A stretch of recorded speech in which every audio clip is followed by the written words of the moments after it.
Bambang, pemuda 27 tahun dari kampung kecil, datang ke kota dengan harapan besar. Ia pernah melamar ke berbagai kantor, namun selalu ditolak. Hari demi hari berlalu, tabungannya semakin menipis. Hingga akhirnya satu-satunya pilihan yang tersisa menjadi driver ojek online. Dengan motor tua warisan ayahnya dan HP yang layarnya sudah retak, Bambang memulai hidup barunya. Bukan pekerjaan impian, tapi cukup untuk bertahan hidup. Setiap hari, Bambang bangun sebelum subuh. Udara dingin belum hilang saat ia sudah berada di jalan. Ia mengantar pekerja, ibu-ibu pasar, hingga anak sekolah. Tak peduli panas atau hujan. Kadang ia mendapat penumpang yang baik, kadang juga yang memperlakukannya seperti tak terlihat. Namun, Bambang tetap senyum. Karena baginya, setiap order adalah harapan. Suatu malam, ibunya menelpon dari kampung. "Bang, jangan sering pulang malam yo. Katanya banyak kejadian aneh sekarang." Bambang hanya tertawa kekil. Baginya itu hanya kekhawatiran orang tua. "Tenang, Bu. Bambang jaga diri. Sudah dulu ya, Bu. Bambang mau narik lagi." Suara ibu. "Ya wes le, hati-hati." Namun, ia tidak tahu malam itu akan mengubah segalanya. Malam ini order sedang sepi, seperti tidak biasanya yang selalu ramai. Penghasilan malam ini jauh dari target. Jam menunjukkan pukul 11 malam, tapi ia belum ingin pulang. Tambahan 1-2 order lagi, pikirnya.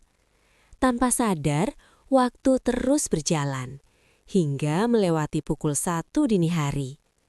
Bambang terus melaju, sambil berharap orderan ada yang masuk. Jam menunjukkan 01.45 dini hari. Tiba-tiba, ting! Notifikasi berbunyi. Lalu Bambang berhenti. Sebuah order masuk. Lokasinya di perumahan lama yang jarang dilewati. Bambang sempat ragu, namun akhirnya menekan tombol terima. Mau nggak mau, dia ambil karena malam ini orderan benar-benar sepi. Walau dalam pikirannya, ini tujuan orderannya meragukan. Tapi Bambang punya moto, sebelum dompet penuh, pantang pulang. Perjalanan menuju lokasi terasa berbeda. Ditambah waktu dah larut bener. Bambang terus melaju menuju titik penjemputan. Jalanan semakin sepi. Lampu-lampu jalan mulai redup. Angin malam terasa lebih dingin dari biasanya. Dan entah kenapa, perasaan Bambang mulai tidak nyaman dan bulu kuduk menjadi merinding. Tapi Bambang menepis pikiran-pikiran buruk. Saat sampai di titik jemput, Bambang melihat sosok berdiri diam di bawah lampu jalan. Seorang wanita, pakaiannya putih, rambutnya panjang terurai ke belakang. Wajah cantik, tapi wajah datar dan pucat. Tidak banyak bicara, tidak melambaikan tangan, hanya berdiri di trotoar jalan di bawah tiang lampu jalan. Hanya berdiri. "Selamat malam, Mbak."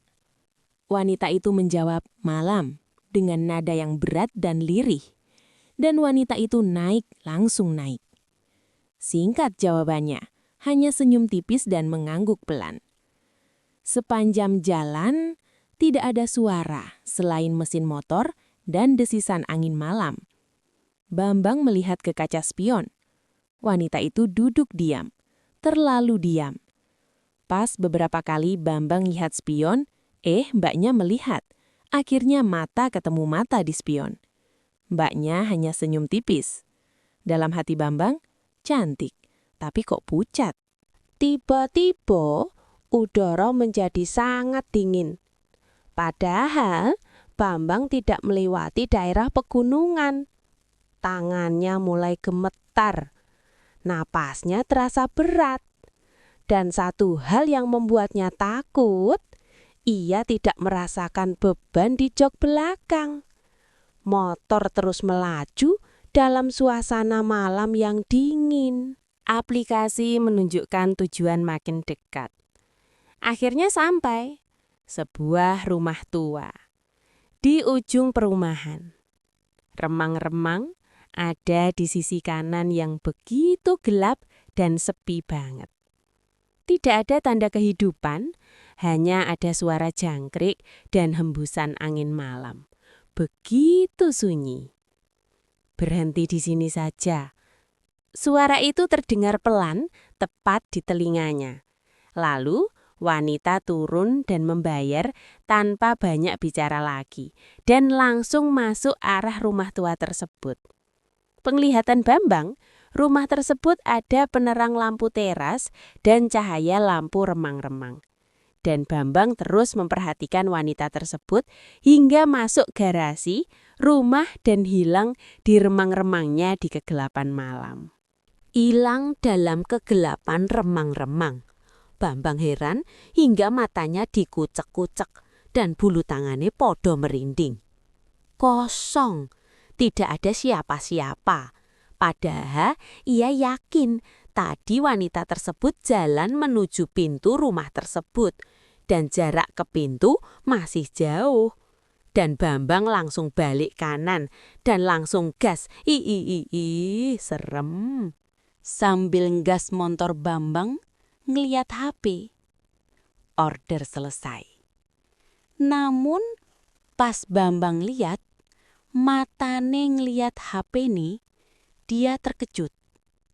Nama penumpang berubah menjadi tidak diketahui. Setelah itu, tangan Bambang pegang jok belakangnya. Basah, dingin seperti air hujan, padahal tidak hujan. Keesokan harinya, Bambang kembali ke lokasi. Di siang hari, semuanya terlihat normal. Ia bertanya pada satpam dan menceritakan kejadian semalam. Satpam itu terdiam sejenak, lalu berkata pelan, "Sudah sering kejadian begitu?" Menurut satpam, beberapa tahun lalu seorang wanita meninggal karena kecelakaan. Di jalan itu sekitar jam-jam 2 dini hari. Sejak saat itu, sering ada driver yang mendapat order di jam yang sama, jam 2 pagi. Sejak malam itu, Bambang tetap bekerja sebagai driver online. Namun satu hal berubah. Ia tidak pernah lagi menerima order di atas jam 12 malam. Karena ia tahu tidak semua penumpang berasal dari dunia yang sama.